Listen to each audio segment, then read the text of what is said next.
Kind of going along with that, free agency. We always hear about free agency, and kind of with what you were saying, the players remain loyal to their teams. Kind of, could you touch on, kind of feelings that you feel towards free agency?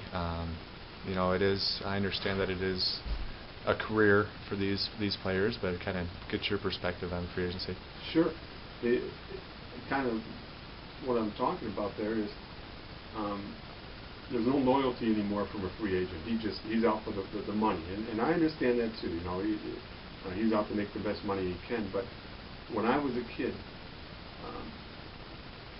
that player had loyalty to the team that I had loyalty to. And we were like family. This is where we grew up. Those are the same players that were there forever. It's not a guy, well, I'm not going to be with this team, so I'm going to go to another team. And then you go, how can I cheer for that guy when he's another team when he was my favorite player on this team? He left me behind. Yeah, I think there's a little bit of that. I mean, the area, we're all fans of one team. Fans kind of are buddies with each other. It's kind of like a family of the fans.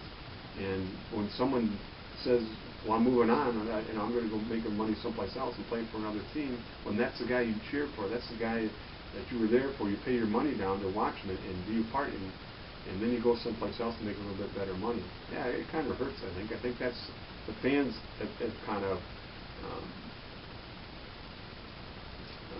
felt that, and I think the loyalty to the teams aren't as loyal as they used to be.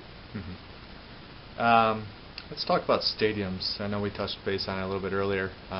Detroit here in the last few years has seen 2 new stadiums come in. What are your feelings with the stadiums of today as kind of compared to the stadiums of yesteryear? Yeah, that's a great question, because Tiger Stadium, historic Tiger Stadium, when you went to the game there, you saw the ball game. The ball game was the main thing that went on there that day.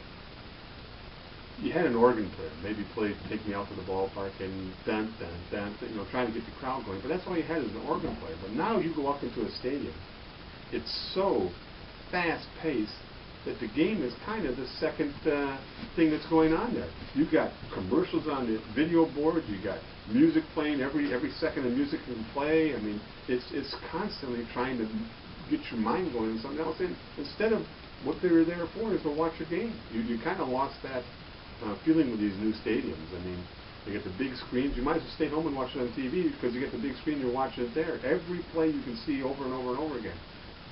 I think you lose the fun of the game when it's like that. It's just become a circus instead of you're there to watch a baseball game or a football game or basketball, whatever it is.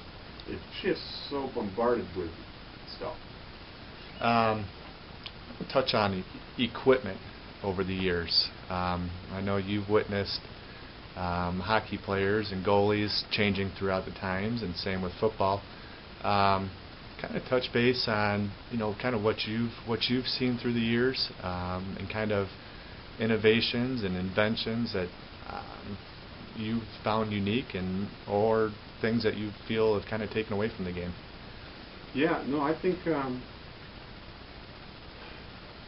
the equipment, you go with the hockey there, when I was watching it, nobody wore helmets, and the goalie actually didn't wear a mask, at the time. And wooden sticks, now they're all metal sticks, and baseball equipment. I mean, the baseball players, there's pretty not much equipment in baseball. You got a ball, a bat, and a glove. And so now, I think the main thing that's changed in baseball is the helmet, because before you had a skull, you didn't have to wear a helmet. Then you went to a skull cap type of thing. Now you got to wear one of the. So I think equipment changes with safety issues mainly. Better gloves. I mean, everything bigger gloves, smaller gloves. So I think mainly the games have stayed the same, but the equipment has changed for safety reasons, and I think it's still better. I really do. Okay. What about money as far as what the fan spends? Ticket prices have gone up. Kind of touch on with your feelings in regards to that. Yeah. When you were growing up, I mean, we were able to afford a ticket to the game. Now we can't afford a ticket to a game. You try to take a family of 5 to a game, you're thinking of spending $250 to go to one game, and including food, parking, and tickets, and everything else you do that day. That's out of reach of Joe Blow anymore. You just can't reach it. The only way we go to a game anymore is if someone gives us some free tickets, and we go. But still, even if you get a free ticket, it's not a free game. You still got parking. You still got concessions, and so it still would cost a family a good $100 to go to a game, even with free tickets. So yeah, I think it priced the common guy away from the game, and I think you've lost that fan desire there at the game. You go to a game now, I mean, you just don't have that, yeah, let's go type of stuff. They're sitting there, it's more of a business meeting going on with everybody in the thing. It's because it's all business people. They're giving their tickets away. You just lose that real enthusiastic guy that's supposed to be there and the fun of the game.